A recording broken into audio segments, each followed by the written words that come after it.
Hello and welcome to Complexity Weekend. We're so glad that you're here, and we're really looking forward to the February 2021 Heartbeat event. We're about to hear a 25-minute musical composition improvisation by Michael Garfield, one of our awesome facilitators. Then we will be having a participatory live stream, hearing from some of our facilitators, co-organizers, and also all the participants by the use of a Jamboard. So without further ado, here's Michael Garfield for 25 minutes, and we will see you in just a little bit.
Can you hear me?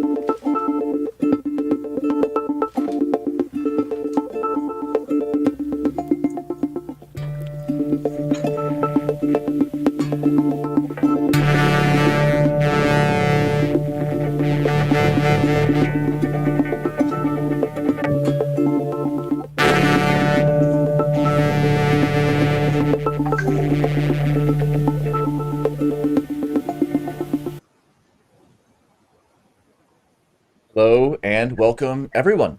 Welcome to the February 2021 Complexity Weekend Heartbeat. This is going to be a really fun live stream and a really fun interactive event. So just to introduce ourselves before we jump into the organizer's introduction, my name is Daniel and I'm a co-organizer for this Heartbeat. And I'm here with Stephen. So maybe Stephen, just say hello and introduce yourself and then we can jump into the slides. Yeah, welcome. Stephen here. I'm in Toronto. Been connected to the Complexity Weekend since last year. Really enjoying having a chance to be part of this co-organising process. And I work a lot with communities and complexity of multi-scale development. And so complexity comes in there. I've also got a background in graphics. So I've had a chance to play with a few things and try out a few other ways to bring immersive theatre components into an online space. So very curious to see how that goes. And we'll talk more later. But thanks, Daniel. You carry on. Cool. Thanks a lot. So thanks everyone who's watching live, and we're going to jump into the organizer introduction. This 20-minute introduction is going to have two main parts. There's going to be a welcome to Complexity Weekend because it's always some people's first time. And then we're going to have the second half be more about the logistics and the specifics of the February event.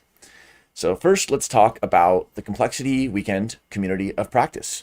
Well, initial conditions and history and development are very important for complex systems. Here's a little bit about ourselves. Our first Complexity Weekend was in person in San Francisco in May 2019.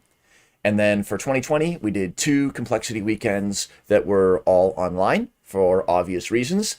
And now we're looking forward to our next May 2021 Complexity Weekend. But over the course of these weekends, we've done in person and online, as well as the smaller kind of drop-in Heartbeat events. We've really just had some amazing feedback and opportunities to work on projects together and learn by doing as a group. These initial conditions are one way to think about Complexity Weekend, and another way to think about our community is that it's structured by roles and events. So the roles that exist in our community, the biggest circle is participant. Everyone is a participant, and then people step up or step in to event role-specific assignments. So for example, like Stephen, who is an event organizer today. So here we are in this purple circle for today, but we're still within the participant circle. Facilitators, who we'll introduce to you shortly. These are the participants who are going to be leading interactive sessions and contributing their unique perspectives on complexity. Associates and supporters are those who allow our community to remain without any kind of financial barrier to participation at all, as well as to offer all kinds of special experiences for our community. And then on the bottom here are the two main ways that people can start to get involved, start participating. On the left is this monthly Heartbeat, and we do 10 Heartbeats a year. And if you're listening to this live or in replay, you're part of the Heartbeat, you're a participant in the community. And then we also have these biannual weekend cohorts, and the cohorts of the weekend are a little bit more drawn out. There's a lot more of a cohort guided experience, as well as more of a team formation emphasis. So before we kind of move forward, Stephen, any thoughts on that, or what is fun to you about this? Well, yeah, I think what's interesting is there's a lot of strong kind of software development, agile development kind of experience in the team, and working in both large scale academic contexts and business contexts. So when I sort of came to the big event, you can see there's really this team formation and just letting people to come together. But rather than just being about everyone trying to make a prototype straight away, the team itself was kind of the prototype in a way. It was like, how can we work together? And what's been interesting as this Heartbeat has evolved, there's sort of been this like slower sort of ongoing piece, which has probably been where I've been able to fit in a bit more, because I do a lot of this more community-based teams. So me and Daniel sort of talked. Daniel works a lot with online teams, and I work with community-based in the sense of like rural South Africa communities in long-term development projects with communities with disability or newcomers, or just, so it's been really interesting seeing this, what it means to facilitate in these different ways, because some of the stuff that I have is maybe even intimate theatre or slow theatre or immersive theatre in some quite sort of sense-breaking forms. So it's sort of seeing these things merge a little bit when I played today. So yeah, so that's how it's landed for me anyway. Cool. And the role-based infrastructure is how we keep things organized and allow people to express all their different understandings and views on complexity. So speaking of multiple perspectives and representation, here is a temporal representation of our community. The y-axis is kind of like the community energy meter. And we have these two big humps for the weekends. So here is our last weekend, October 2020. And here is our upcoming weekend in May 2021. And then there are all the monthly heartbeats in between. And so we have this renewal process that's on a monthly basis. And then twice a year, we have these really exciting weekend cohorts. And then in the background is you and your projects and your teams developing and keeping it action-oriented and impact-oriented and learning by doing on your complexity journey. Here we are all listening to this in February 2021, today at the Heartbeat. And all of these events are community organized. So if anybody wants to facilitate or co-organize at any future events, even 6 months in the future, a year in the future, just let us know. And especially if you want to get involved with the March Heartbeat organization, then we can definitely take that on board right away. Speaking of the May 2021 cohort, we have just opened up participant registration a few days ago for the May 2021 Complexity Weekend cohort. So check out complexityweekend.com just to learn a little bit more about that.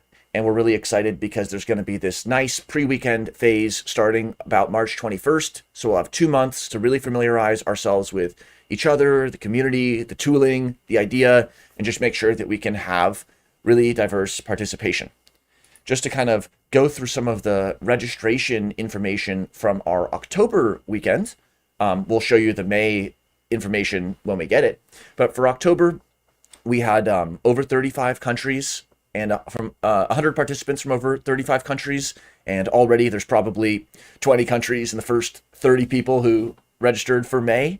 And one implication of this is that we always plan our events for global activity. And so there's never a wrong time because it's always going to be available for somebody and not available for somebody. So that's why we just put out sessions at all kinds of days and just try to find out where people want to participate, because there isn't going to be some sort of perfect time. We just have to put it out there and see what happens. As far as what our collective wisdom, our colony cognition, can tell us, we see all kinds of skills. Stephen, what would you say or think just about, this community or working with so many skills in different time zones, areas? Well, yeah, I mean, trying to expand it out has been really interesting because, so just adding on to your global reach, I've been experimenting with ways Gather and these types of platforms can even be used with the communities in Uganda and Rwanda. So there is potential even to sort of look at how this platform has different ways of engaging. So I think that's into that inclusivity. And then I suppose there's a lot of work that would have come from the sort of Santa Fe Institute world of complexity, which is that looking at modeling and understanding what complexity means and all of that and how that comes in. So that's a really big area. And it's really interesting because I think that one thing with that type of work is, yes, it's specialized, but it has real world applications. So, but normally people who work in that field aren't possible to connect to very easily unless you're also in those areas. So it's really interesting to have that flow. And then the other way, particularly this time, there's this movement now recognizing in the theatre of the oppressed world and other sort of more activist world is basically, what if you don't know? What if things are changing? This push to keep helping people can itself be disruptive or damaging. Okay, so there's a desire to be more present and more aware, but as well as that being useful for people maybe working with these complex problems, there's a bit of both needed. There's modeling, there's a lot. So I think this is really great for transdisciplinary, innovative kind of ways of engagement. Cool. Speaking about bringing together participants with different backgrounds and experiences, we find that depending on the event and depending on how you scale the word cloud, about 1/3 to sometimes even more of our participants are total complexity beginners. So you're in great company if you're just new to complexity, if you're from a non-academic background, if you're from wherever you are, it's all good to come together and connect on what we share, which is complexity. And there's actually a few things that bring us all together, and returning to these at the beginning of all of our events, our purpose and our values help us coordinate. So what brings us all together is a shared purpose and an interest in complexity science, in applying complexity. We all want to have impact through co-creating teams and improving our community of practice and also our other communities through feedback, participation, and peer mentorship. And also our core values and our desire to develop connect us. Our some of our sort of short collective purpose statements, we have a document that people would be welcome to look at and comment on and edit, but our purpose can be summarized as: we learn complexity science by doing, we serve through deep time, and we include to innovate, or diversity is key, and participation is just core to these kinds of transdisciplinary practices. They're not abstract syntheses to be achieved inside of one person's mind. They're enacted consequences of a community. Something on that, Stephen? Well, I'd just be interested when you mentioned deep time. I mean, that has a whole potential meaning in performance space and cultural engagement and long-term cultural development. So I'd be interested, you maybe share a bit more about how that emerged out of the journey you've brought into this. Cool, yeah, nice question. And there's also deep ecology. So as a biologist, that was where I had thought of it. And then also there's just long-term service and wanting to see systems that are participatory and resilient and stable in long time scales. So it's like this deep learning, deep neural networks. It's like with just one 4-letter word, you connect across so many areas, and then complexity is kind of the bridge that we take to traverse and connect across the people. So just in the next, 7 minutes we have for the organizers, we'll just run through, but this is the kind of question that we want to surface in these streams, and then we all want to just participate in what that means. Our values are that Complexity Weekend is itself a complex system, as well as the individuals. So we always have complexity first, and this means health and balance and integration. So whatever you need to participate, that's what we're there for. Education is active. We learn by doing. Teamwork makes the dream work, as well as relationships. Participation means that we highlight accessibility and inclusion for all. So just let us know how we can ever help you or help something that you're seeing. Respect is key. And there's so many styles of communication and so many experiences that just giving each other the benefit of the doubt, waiting an extra second for the lag, letting somebody who might not have the opportunity to speak up, allowing them to speak, that's really important. And then everybody is encouraged to just be themselves, step up, and be brave, because that's how we organize and enact community events. As far as our participation guidelines, before we go to the logistics for the last 5 or so minutes here, we encourage participants to adopt a complexity thinking mindset, whether it's their first time or their 1,000th time. Communication is key. So focus on the relationship and on the team and speaking without jargon, asking if you've been heard, and making sure that you're listening actively. We encourage people to embrace technology, though knowing its limits. And it's going to be cool, I think, to talk through the Gather and some of the ways that the technology will facilitate our experience today. We encourage full participation. Everyone's going to have a different schedule, a different setting in their life. So whatever that means to you, that's what it means. And then we encourage reaching out on the edges and staying involved. So connect to individuals. Complexity Weekend, we don't partner with other organizations. We think of it as individuals partnering and relating with other individuals. So that's actually the guidelines and the information on that. Let's go right to this second part, and let's just, with the Heartbeat organizers up here, Stephen, maybe let's just try to get through these next couple slides before we bring Deborah on. So take it away. Excellent, thank you. So, well, the Complexity Weekend, this Heartbeat is going to be sort of continuing on. The idea is that we want to have a continuity, so it's not like we're trying to build and grow the way this works, and there's a kind of an established understanding of how these things happen, but we've actually got a bit more of an open, quite a lot more openness this time, where people can sort of connect and integrate and engage with other people. And if you can show the next slide there, Daniel. Yep, here we are with the Heartbeat Facilitators.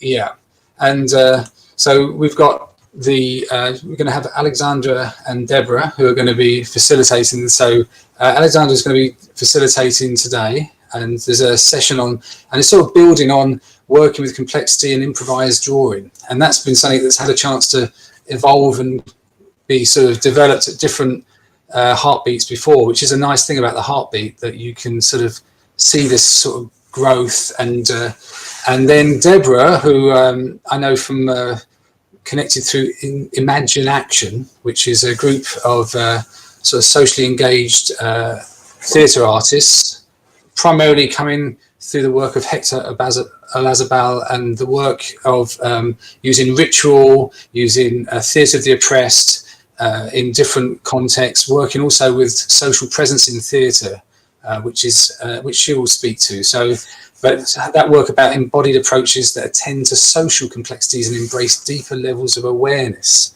So, and Deborah's got a great deal of experience around emotional intelligence and Vipassana or Vipassana meditation and this type of thing. So I think it's going to be really interesting. Quite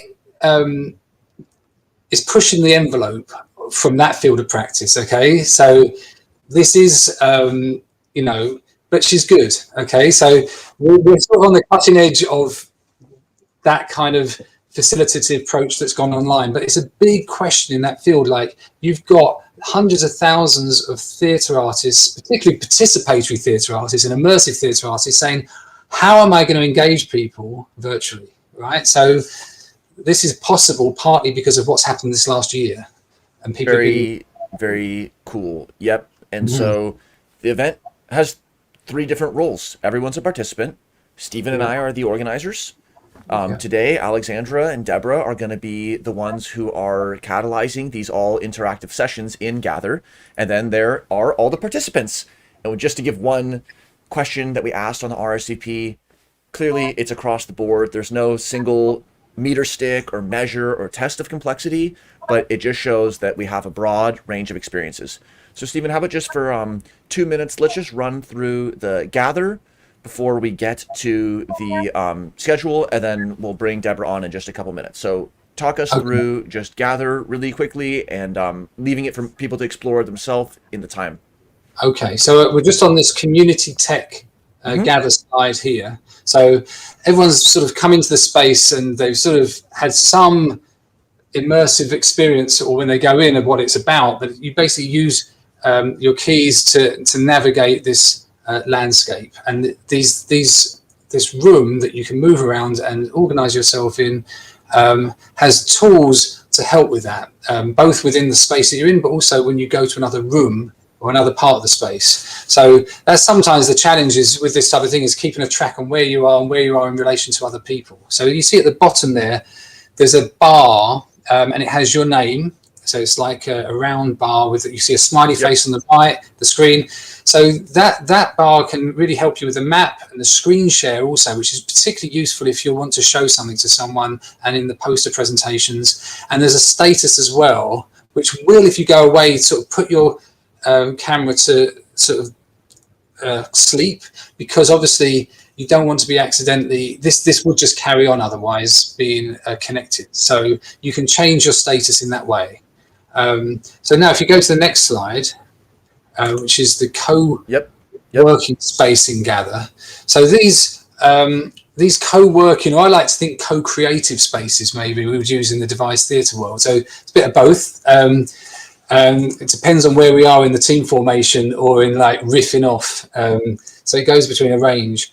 And so the way that the organisers here have designed that, which is quite nice actually, to be truthful, is they've got these tables. They put the shared whiteboard in the middle, which is one of the functions of Gather, and it's a basic but lightweight way to, you press X, okay, and that's the X is your friend in this game, right? So you press your X and it boots things up normally if it's going to be possible. Sometimes you miss that because it's in smaller text that are underneath, but you'll see it glow. And press X, you'll see something happen. Even with other things like when you look at the posters, and that rug that you see there, basically you can't see it, but that rug has got sort of a selection of squares hidden in there that basically says everyone on those squares can hear and talk to everyone else. Okay, just like when you get close to someone in Gather, you start to be able to see them. There's different distances or different ways that we sort of have to configure people being able to talk and interact. So that's something that's quite interesting, and that came up if we go to the next slide with the space. So we're sort of playing with that, and for this session we've got the slight rearrangement. So we've opened up and moved the sort of spotlight talks for those of you who've been to previous events, and created a sort of an open sort of stage, okay, which you'll actually see has got the graphic on the floor, so you sort of can stand on that, and we can even move that up later. We have some flexibility now to play with this in real time. There's certain things you can actually update in real time without it just being psychedelic, and so this could be a mixture of like a normal podium, or it could be more like Steve Jobs in front of his cohort. So that's that sort of stage. The info booth you can see on the top left gives you some ways to just get some ways to look at the map and find some other things out, and any suggestions what else you'd like in there. And as you can see, the spawn spot is where you arrive, and there's also there's a live session room, and you'll see that in the middle there. You just go through. There's a bar and lounge which has been slightly updated, and we'll talk about that more. And there's a cave with a fire, and there's an outdoors. So please just enjoy that. Yes, Stephen, epic work. Thanks so much for incrementing our atrium space. Just to show the schedule before we bring Deborah right on.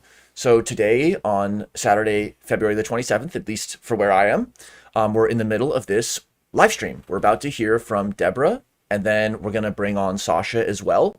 And then after we finish this live stream, we're just going to pop over to Gather. So that's where the rest of the events are going to be.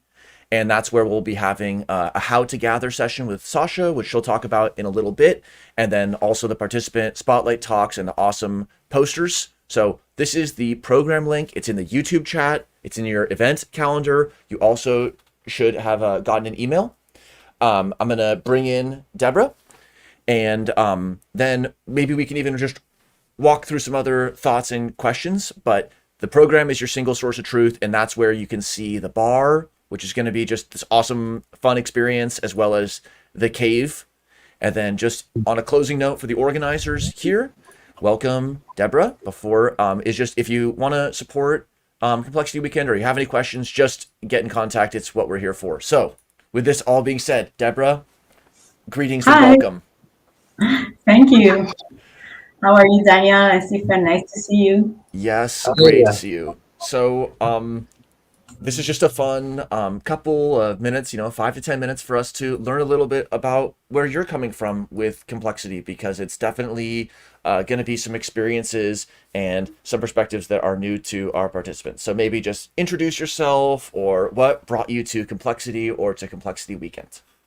Okay, thank you, Daniel. Well, who am I? I work in organizational and social transformational development, talent and leadership.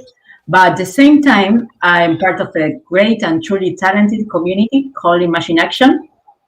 That's where I met Stephen, and he was the one that brought me here to the Complexity Weekend. I don't know why I say yes. Yes, I'm here because of you. Also, part of the community will be here. Uri, I think that will be later. Ruth also having some words later. I guess that Claire, Tamsin might be there watching the live stream. And also we have Ilaria, Hector, and a lot of great people in the community. So we are part of that. We work with social arts, yeah, for well-being and transformation. Yes, well, also Stephen and I, we are working in some research about, maybe Stephen, you want to give some words about what we are doing about systems and the complexity. Yeah, I suppose in a way it ties in with this deep time that we were just talking about earlier, and nearly went off on a long, deep conversation. And Daniel managed to hold me that there, because I was feeling that going there. Yeah, I mean, there's the question of very quickly is how do we work with space, and how do we work with our understanding of how we engage with space and the body in space. And these questions are really, really interesting, because it has a profound impact on how we can cross between these different fields and scales, etc., which also ties into an area of complex adaptive systems, which we won't go into, but it's called active inference, which is how I connected to Daniel, funny enough, which is itself also what looked like a very outlying kind of very outlying, even if you were in academia, suddenly is becoming very center stage in how much it can help us understand the world in embodied ways as well as other ways. So the possibilities are actually very, very cool. So that's the sort of work with the infusion space that we're sort of thinking about. Yeah. It makes me think about how connecting people on the relationships, the ideas, and the tools. It's kind of what we have access to. And so here we are using tools, having a connection, and also the ideas. And then when all three can come together and we're all on the same page with those attributes, it's really powerful. So Deborah, what are you looking forward to or curious with this online setting? Because it sounds like you have so much experience with these kinds of transformative projects in person. And how do we take that embodied, healthy approach to online? Okay, great. Well, of course, I'm not an expert in complexity. It's not my main, but yes, I do work, and I have been working for 12 years with talent and leadership development, and the interactions of people within the system are very complex. I think they are the most complex thing that we have to deal with, the relationships and the quality of the interactions, right? So when we talk about when we really talk about in systems, the thing that we cannot see is the culture of the system. Yes, and the culture is the sum of all the subsystems, the individual systems that are every person, right? And how do we build culture with behaviors? Well, what we do every day, we build a culture. So, what do you find underneath cultures? Emotions. Emotions are the energy to act, just to behave. So, when my expertise or my background are much in emotional intelligence, they are really connected with embodiment, because emotions are psychophysiological. Yes, they have an impact on your body, but also on your mind. So it's not body or mind, it's both. But we are all the time on our minds, so thinking a lot about problem and complexity. But paying attention to that doesn't make the impact on the problem less. It's the opposite. So with our proposal with Stephen tomorrow is to explore the polyglot knowledge. Like I like to say in a very informal way, the mind of our body and all the information that is contained in our body, yes, to change. So because of that, in a way, to say in general, you will gain first is to hold on to questions, to be there, training the attention or focusing. And focusing is the main gate for another skills like concentration, empathy, perception, a lot of things. So if you really want to deal with complexity without in the interactions of the people in the system, you need to pay attention to get awareness. And in that way, it's that we use our body to get that. Yeah. Recognize patterns, see how you behave with your body, and then how you reproduce that behavior in the real world.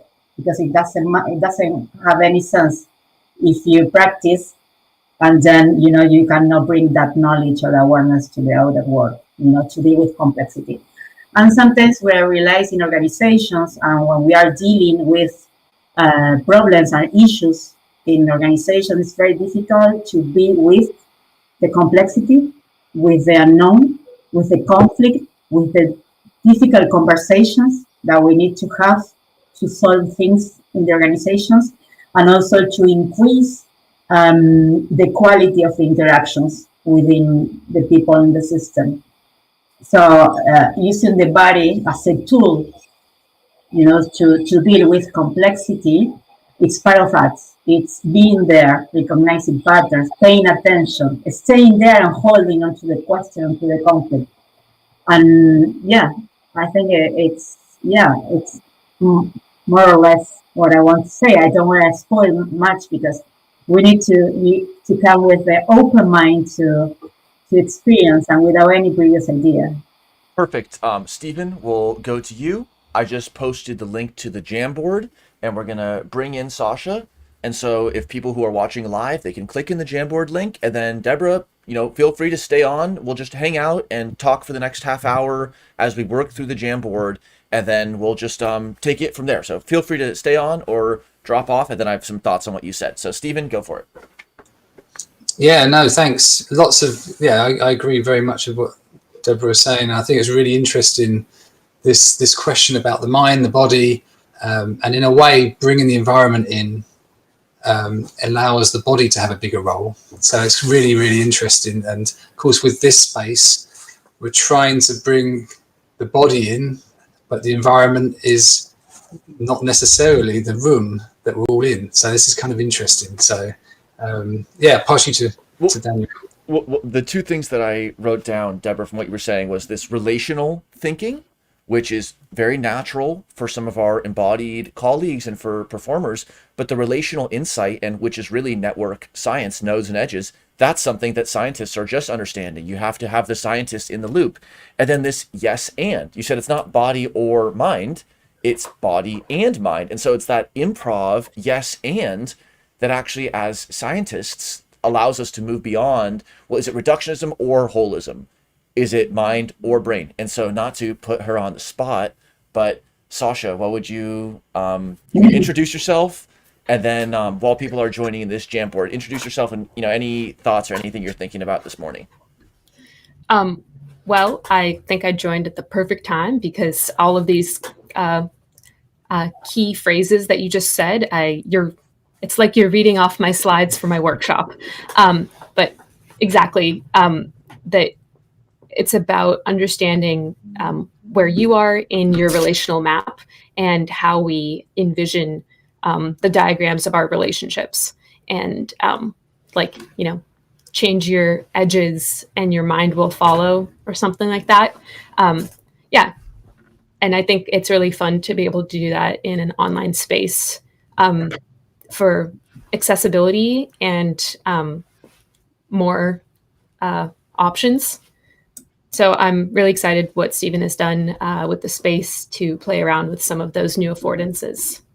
Fun. Thanks, Sasha. So if you're watching live, we're going to be in the Jamboard, and then Stephen will go to you, but let's go to slide 2 on the Jamboard. What is your intention today? Everybody can edit, so you can use this left toolbar, add a sticky note, and then just type, what is my intention? My intention is to learn. And then you hit save, and then that's going to put up a little sticky note. So we're going to just be on the stream and talk through kind of our thoughts on these while we're also looking. And also, this is how we can include people who are asleep right now or might want to rewatch this live stream, because the Jamboard's going to stay up. Everyone's going to have access. So we're just incrementing a bigger project along together, and then we'll just be seeing what everybody puts on there. So Stephen, what were you thinking about? Well, I was just thinking, it was a great session when you were bringing on those points, because also because your background, you got the neuroscience perspective of, so the world of neuroscience, which is obviously to do with the brain in a big way, is also sort of going on this transportation. Actually, transformation. We say transportation as well sometimes when it comes to participatory or art. So it can be interesting whether you get transported or transformed, and when that happens. So maybe we'll be transformed or transported today. I don't know, but we got the Jamboard, and we can just have a look at what's your intention today, and how will that meet, and we maybe invite you as well. And I don't know, can we flip in to show a picture of the affordances of a couple of the spaces during that, and or should we come back to that later? How would that work? Just say, maybe let people think about how we can suggest or invite things, but it's completely how, have a look and just try and explore what might be possible as you're going around, because it's a very open space today. It's not necessarily as directed because there's not so many particular things scheduled, so that might be something which is interesting. Cool. Yep. I just flipped over, but we're gonna keep it on the Jamboard because that's what people will have up and be adding stuff to. Look at this. This is so fun. Making connections with complexity scientists, feeling energy, meeting people. So, and then Gather, it's just like a physical space. It's what we bring to it and how we utilize it. So then Stephen and Deborah's insights into how to make the space something where people do feel like it's almost, it's not an emulation of the body, but it's, it allows us to express our deepest intentions, which is what is special and important. Would be, no one says, what are your intentions for, I'm not going to mention any other video platform, but just insert video meeting boxes here. Do people connect on energy? Do they connect with their body? Do they connect with their mind and body? Do they have the ability to move back and forth between scientific and humanities type thinking? So this is really fun. Look at all these fun connections. So let's just keep on moving forward. So who are we on slide 3? Who are we and how did we discover complexity? So maybe we heard a little bit of the introduction of Deborah. So maybe if you want to say something else about how did you learn about complexity or systems approaches, and then Sasha. Okay. How did I learn? Well,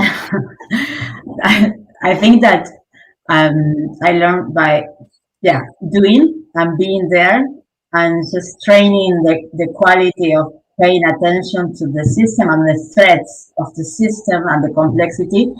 Yeah, but also I have like academic training related to the things, or that I did. But I think that my bigger experience was by working in different companies and leaders, and also projects with NGOs.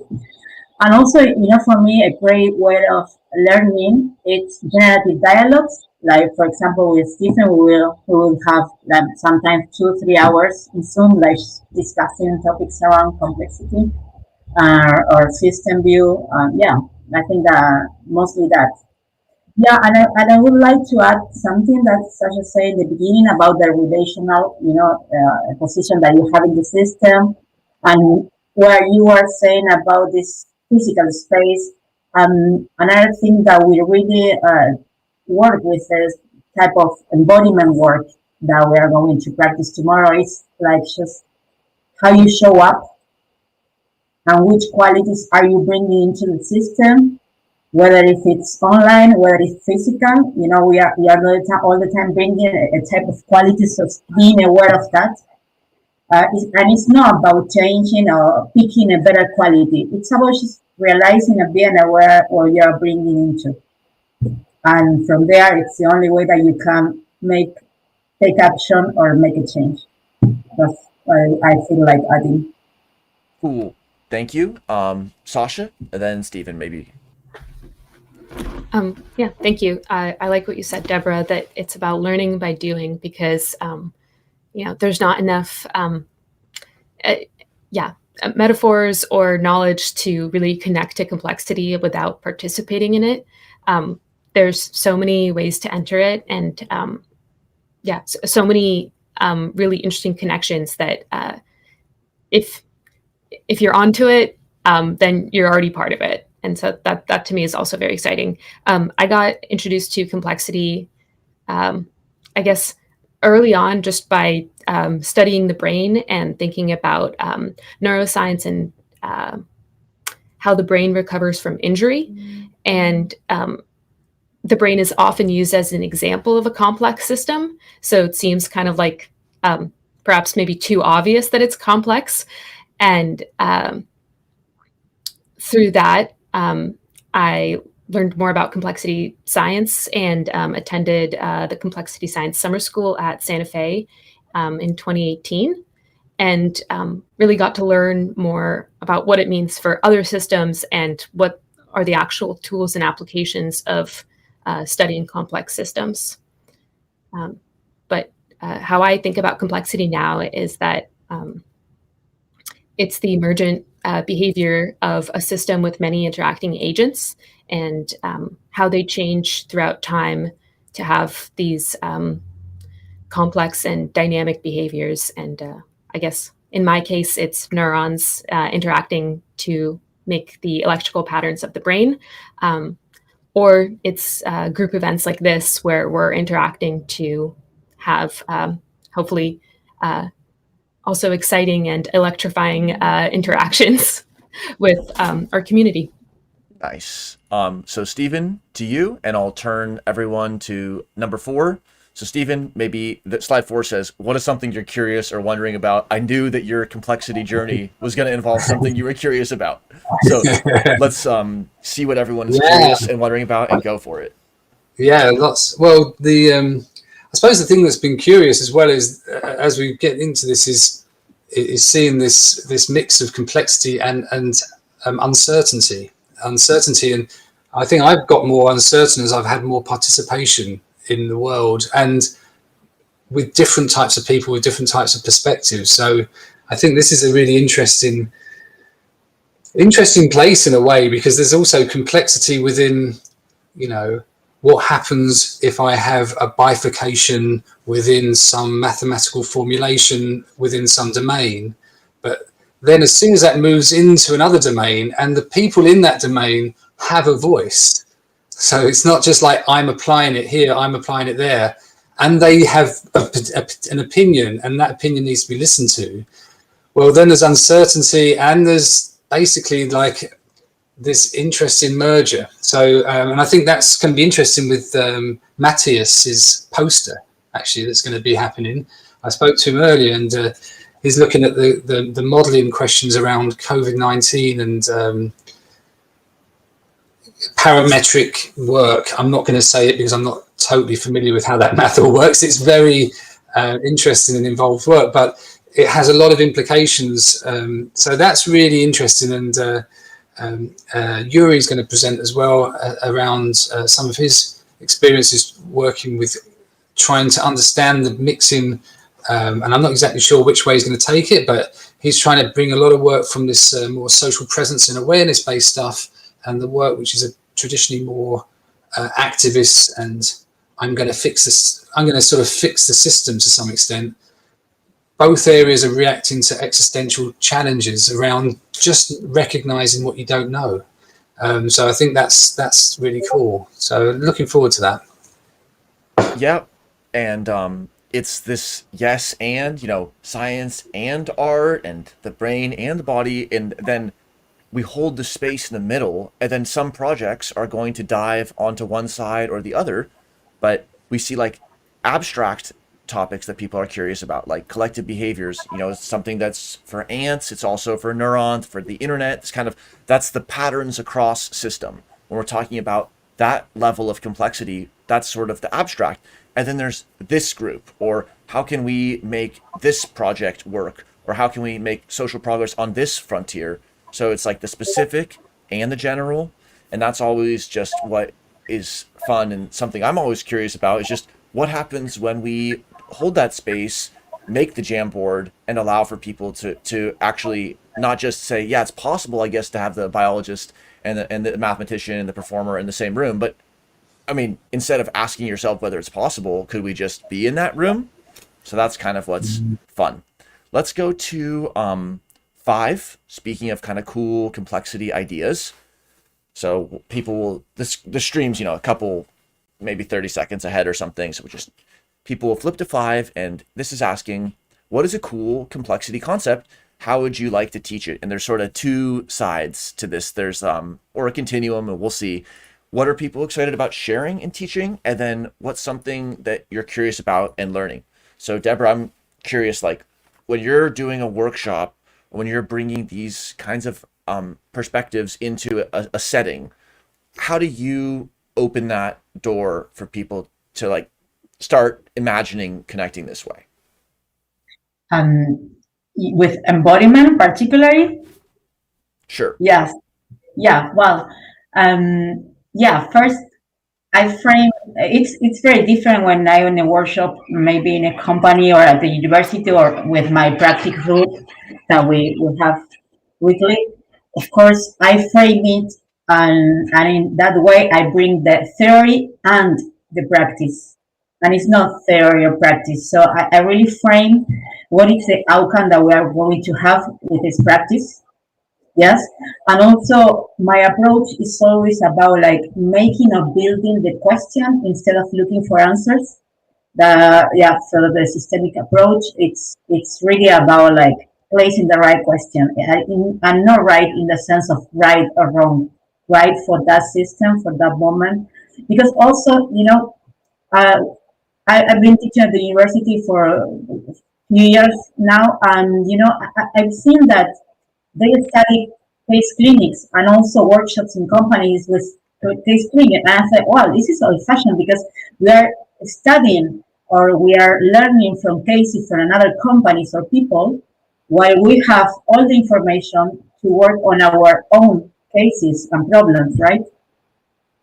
So in a way, it's that way I bring. It's like outcome to take action and to have changes more quickly than in another way.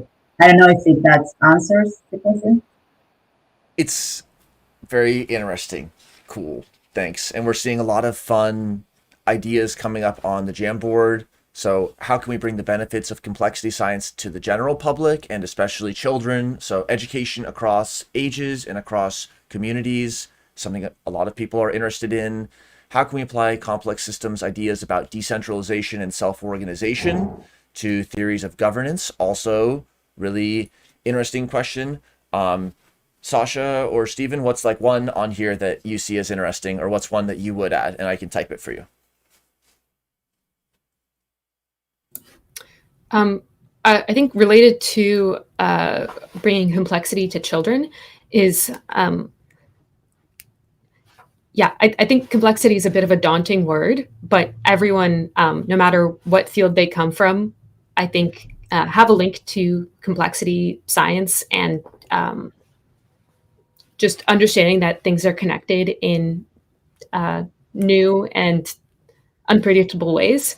And so what I'm curious about is how to get more people involved and using the language of complexity science and kind of the metaphors that we have come up with and have access to as teaching tools to deepen their own field of study, but also to make it easier to link out to other fields, because we can all be part of complexity science and the community, like just by learning about it. Cool. Thanks. Yeah, Stephen, want to add anything on that? Well, yeah. Let's how about add while we flip to 6, because again, do that. Keep going. I haven't got too much, so I think keep going. Yeah. Just go ahead. This is really another. You wrote this slide, so you can explain maybe how you wanted to frame this. Yeah. Oh, yeah. So this one here, this actually relates to what we call the macro infusion space a little bit. So was looking at this idea of participatory sense making, how we can do sense making through different modes. I scrapped that slide because it was still a bit academic-y, and realized, well, how are we relating complexity science, which I suppose, with our complex environments, which in some ways is what we live in. And so we've got, I actually got some of these from the VPs that we got in. So, but then arranged them from the left, which is more around the personal spaces, and then mixing into community groups, and then over into these kind of bodies of knowledge. So, so I thought it'd be really interesting to think about, well, how can complexity, and basically when we say complexity, we sort of mean complexity science and the whole field of using complexity in its various forms. How could that help us do more of certain things in relation to gardening and farming, maybe, which is different scales of engaging with the land, public performances, which could be, you know, personal presentations at a wedding, to theatre performances, community groups where you've got this mixing and blending, and then you've got the kind of the middle area, which is the kind of, might be the message passing type work that we think of, where we're trying to move between what the community wants and what organisations give. So sort of in there, and as we move to the right, we've got these kind of larger social systems, because when we talk of social systems, it's really what academia and the social sciences is calling the social systems, which is basically us from where they're sitting, if that makes sense. So the challenge is how to do is in a way bringing in the middle area, this work with organizations. You see a lot of the interesting work around complexity in the body, funny enough, is come out through work in organizations, and that's now moving up into academia in other areas than ones which would have done dance or something. And then as you keep going, you've got these broader social systems that the domains of universities might looked at, and how does that lobbying and that community, who ultimately are the ones that liaise between the universities as they shape our political landscape, you know? So really seeing, well, okay, what do you see here? I think people are sort of seeing themes, maybe what complexity can help us do more of in these areas, or help us understand better what can it make us do less of. So yeah, it's interesting because sometimes people just want, is it going to go up or is it going to go down? You know, the GDP or the blood pressure or this rate of this event. And there's often a lot of will and resources and attention on making systems, but look at these things: unintended consequences, unforced errors, cascading failures, fewer unjust hierarchies. So it's like a recognition that when we don't take a systems perspective, sometimes we don't even help the people who we're trying to help, or we don't include a community in the design, so we miss that bifurcation point, or we take the wrong road on a bifurcation network. So it's like, that's in a way how we connect the theory with the practice, is not just in the academia saying, yeah, we could connect theory and practice if we were to go outside. It's actually like, here's a team that has theory and practice. It's within, you know, within the brain and the body, and within the team, within the community. And then maybe we could help move the needle the right direction on a couple of these issues. Let's go to 7, and we'll do about 10 more minutes of jam boarding. On 7, we're asking, what kind of participant behaviors and norms? Again, everyone's a participant, even the event organizers. It's just a role. What kind of participant behaviors and norms can help us make Complexity Weekend an amazing space? So it's kind of like, here we asked more and less, and here's saying, not just in the abstract, what is the more and less that we're actually going to want to see? So it's taking that systems phrasing of dynamic, complex system. There's going to be still a blood pressure. There's still going to be a GDP. So how are we going to move it in the right direction? And then how do we take that to our specific community and the spaces that we have control over most directly? So I think that's kind of why we include this slide. And then also over the months and over the years, we've seen just this is how we grow our document that maybe I'll put up in a second, but the Living the Values document, which is a lot of incremental additions that help us co-create our kind of values and our culture as well. So maybe to ask about culture, Deborah, you said like underneath culture, there's this substrate. how do we, or what kind of activities, or how do we think about that, or how do we engage with that without getting lost, or without just who knows how many other ways it can go? But how do we engage with that respectfully? With the culture, you Yep, mean? with the substrate, especially when we're connecting across differences.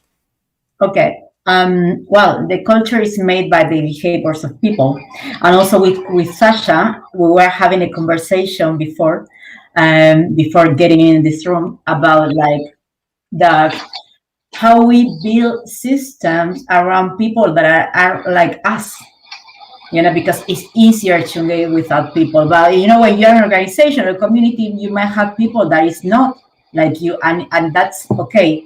Yes, so you have an individual level.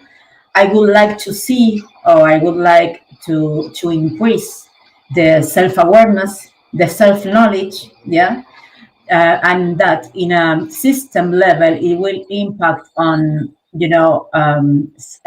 group awareness or system awareness, and change based on that, on the awareness. And also, I will like to build qualities of kindness, and empathy, but it's really about, also cultivating the individual ones first, in order to get that. That's the approach of the emotional intelligence strategy also is about. Cool. Yeah, well, look at all these awesome answers on here. So, on the things we want to see, we have respectful speech behavior, sharing our experiences, mutual understanding, peer coaching or peer mentorship, peer facilitation. Everyone's a facilitator, everyone's an organizer in a way. And then the things we want to avoid. So, jargon that's going to be disciplinary, or maybe not everyone has the same first language. Solving conflict with censorship.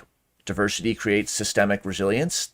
Really interesting, and shows, again, that's how a behavior that we have in our control with conflict resolution is related to questions about cybernetics and complexity.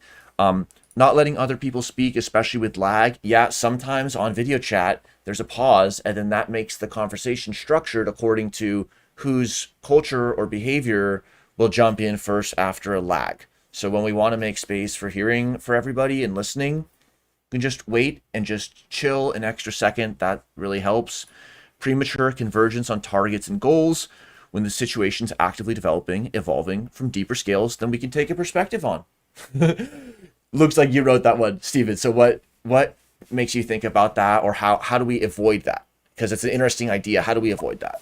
Yeah, well, it's an interesting one because we both can't avoid it, but need to avoid it. So at times we have to sort of take the best stab at where we're at, but I suppose what I'm really interested in is sometimes I've been really thinking about how we take perspectives on things, but that means basically a perspective is looking at something, and even we know from active inference work is we actually sense and feel the world that we see more than we take a photo of it. But there's a lot of stuff going on which isn't something that you can see in the perspective sense and look down on it. It's and actually this is where I so cool in this environment, because apart from Cynthia Kurtz, who I do work with, connecting with biologists has not been something that I've really had an intersection very often, right? And the biology I'm seeing is really embracing the idea that, well, things are living, but not just saying it, but like they really are living, and there's all sorts of stuff going on there at different scales that's beyond our awareness. So I think that, so when we do development work, the big challenge is what's going on in these communities is often just assumed. And how can we just be mindful to listen to what's happening and not label early? Because once you've labeled, you kind of don't do that anymore. It's kind of part of the reason you label. So that's Cool. it. Yeah, thanks for sharing that. So just in light of this just being a total tip of the iceberg, having some fun conversation, I'm just going to show this slide. We usually take the time on slide 8 to ask giving and looking for community support. So feel free to put this up, use it asynchronously, but we're not going to dwell. And similarly, 9, are you looking for team members? Again, if we had a little more time, it's great to delve into this and really hook people up, but we're not going to jump in. We're going to spend the last minutes on this slide 10, which is how can complexity have impact in real world systems? Because other than that, we're just going to be meeting in Gather. So we're going to look forward to the event totally being in Gather and connecting on the edges, but let's just spend the last, 5 minutes of our conversation here. So thanks, Stephen, for being co-organizer this month, and thanks Deborah and Sasha for being facilitators. And then we're going to be in the event. But before we jump in, let's just spend a couple minutes on this really important question to connect complexity to real world systems. So Deborah, you're smiling. So what does that make you think or want to add? Well, I would say that the system is actually complex, so you don't need to bring into it, it's already there. So you need just to sense, to go through, it's just to explore, travel around the complexity, because it's there, it's complexity, it's not something outside the system, it's already there. So that's it for me. But again, I'm not an expert in complexity. It reminds me of the story with the fish and the water, which Denise, Easton, and Barb and Alistair kind of brought to the table last Complexity Weekend. The story being that the fish asks what is water because it hasn't considered its ecosystem. And so that was sort of an invitation for all of us to be thinking about our context, and then the parts that we can't list. If you exhaustively list your context, the parts that you don't list are the ones that you are unaware that you're totally within. Those are the assumptions and the priors that really are the substrate that you mentioned, Deborah. And then you're just saying, for you, it's your water. You're thinking about complexity, you're living and you're working in that way. So it's like, yeah, how does it have impact? It's like impact is something from the outside that has to touch. So it's a non sequitur, but it's a bridge, and that's what makes it fun. Stephen, what do you think about that?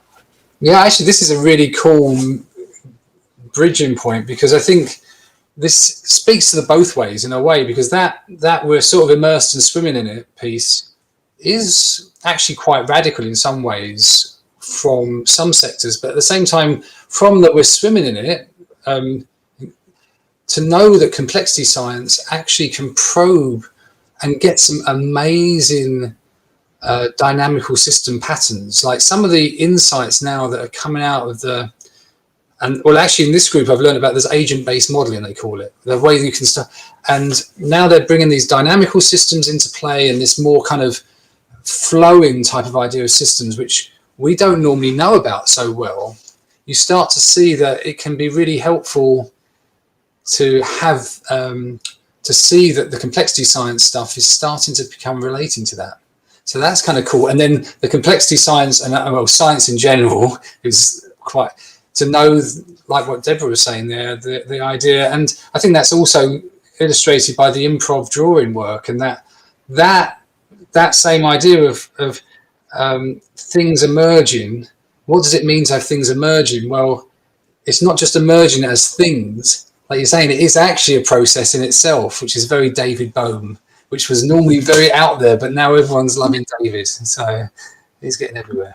Yeah, also I do that the first challenge with complexity is ourselves, the complexity within us. So from there, then we are just being in relation with a lot of people with their own complexities, and we create a system, the sum of our complexities. So, in that way. Yeah, that's awesome. Thank you. Sasha? Yeah, I really like what you said, Deborah, that, we could be our own biggest challenge to entering complexity and that world of thinking, because we have to have faith that we know enough to enter the conversation and that other people want to know more about where you're coming from. And I really hope that this is the kind of environment that we're able to build, where people just can enter with an openness to different experiences and different outcomes. And so I think that's something you've brought up also, that not to erase our differences and kind of focus only on the things that we have in common, because like with all the other systems that Stephen had listed on the previous slide, there's a lot of different approaches to each of these fields, and people come in with different goals. And I think it's very exciting to be able to talk about it and work through it in to a direction that we couldn't possibly have planned on. So I find that very exciting. Fun. Thank you, Sasha. So just to sort of capture this little display we have here, we have everything from how people relate with themselves and their time to the kinds of everyday work scenarios that we all find ourselves in related to goals related to money and people's time, and then bridging fields from humans and computers to humans and horses interacting. So across species and across types of systems. So really fun. And of course, it will be asynchronous. So just to close out this stream, here's some tips for online collaboration from Monica Kang, who's one of our awesome facilitators. She'll be back for upcoming Complexity Weekend. And go to the website if you're curious in registering. It's a sliding scale. It is zero money required, and there's a lot more information on the website. We're about to meet in just a couple minutes in Gather for Sasha to walk us through Gather so that we're all on the same page with moving and muting and all this other stuff. So, Stephen, thanks again for your service as co-organizer, Deborah and Sasha for facilitation, and we will see you all next time and or in Gather. So, bye. Bye.